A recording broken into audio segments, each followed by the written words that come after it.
Hey everybody, welcome to either first or second hour on Friday. Sorry I'm not here this morning. I tried to warn both of your classes that I'd be on the field trip. So today's class, hopefully you're going to listen to this right at the beginning, and then you'll spend most of your time working on our timed right. So I will post this on Classroom, but our vocab today, we're adding the prefixes multi and poly. We are adding multitude and multifaceted. The guess word is multidimensional, and you'll see the definition there involving several dimensions, aspects, or features. We have poly, which means many. Polyphonic is having many sounds or voices, and polymorphic, having various forms. So that morph, you think of like the Morphin, Mighty Morphin Power Rangers. They're changing into different shapes, they're morphing. The guess word is polysyllabic.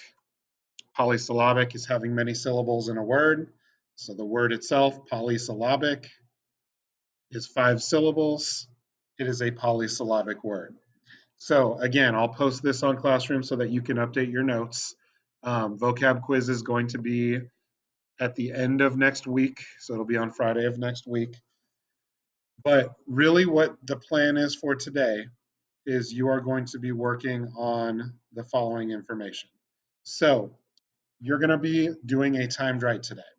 We're doing this in baby steps. So I'm going to walk you through the prompt here in a second, have you get some ideas, and then hopefully you'll spend the rest of the hour working. You must turn in whatever you have by the end of this hour. So I understand you may not finish. That is totally okay. But turn in whatever you have at the end of the hour. My grading focus. I'm going to focus on a couple things. So, one, sentence structure. We've talked about all the different types of sentences. We've talked about run-ons, fragments, splices.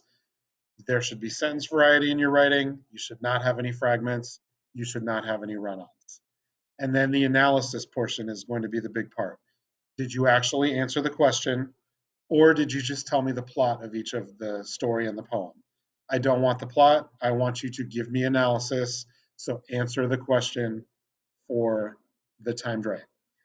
This is going to be graded 2 ways, and only one of those ways is going into the grade book. So you're going to get a grade on the AP scale. That is a 1 through 9 score. I will discuss that a little bit more after the fact when you see your scores. And then that score is going to translate into a gradebook grade that is very much the same as what the AP teacher uses in 11th grade. As long as you attempt to answer the question, you will probably get at least a B up. If all you give me is a couple sentences, you'll probably get somewhere around a 12 out of 20 in the gradebook. So the actual prompt is this. And I forgot. Okay.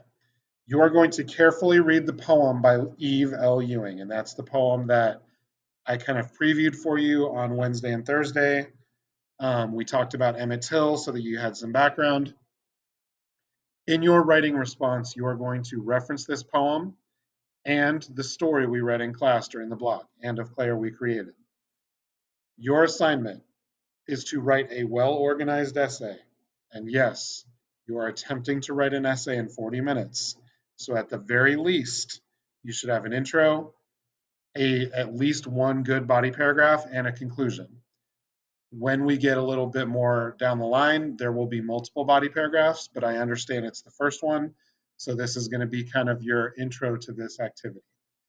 So in a well-organized essay, you will analyze the similarities and differences in how both of these authors established the mood of their pieces, so how you felt about the story as you were reading it, through the use of allusion. So I want you to tell me how each of these authors used allusions in their stories to set the mood, and whether they did it in a similar way or a different way. So there's kind of 3 parts to it. How did they use allusions? How did it affect the mood? And how was it similar or different to each other? The poem is here. So again, it's a poem about Emmett Till, imagining that he was still alive today. Remember, allusions are references to well-known people, places, ideas, events. So we talked about the allusions with And of Clay, with the title, with Rolf Carley's past. We know that there's a very big allusion right in the name of the poem to a famous person. There are some other ones in here as well. So do your best, figure out what the allusions are, how they set the mood in the stories, and how they are similar or different to each other. So you're gonna, as soon as this video is done, open up the assignment on Google Classroom, spend the next 40 minutes working on it, and turn in whatever you have at the end of the hour. I'm gonna set the due date to Friday at the end of your hour so that I know that you did not continue writing after that. I will grade what is there. So whatever you're missing, I'll just ignore and base my grade on what you have written.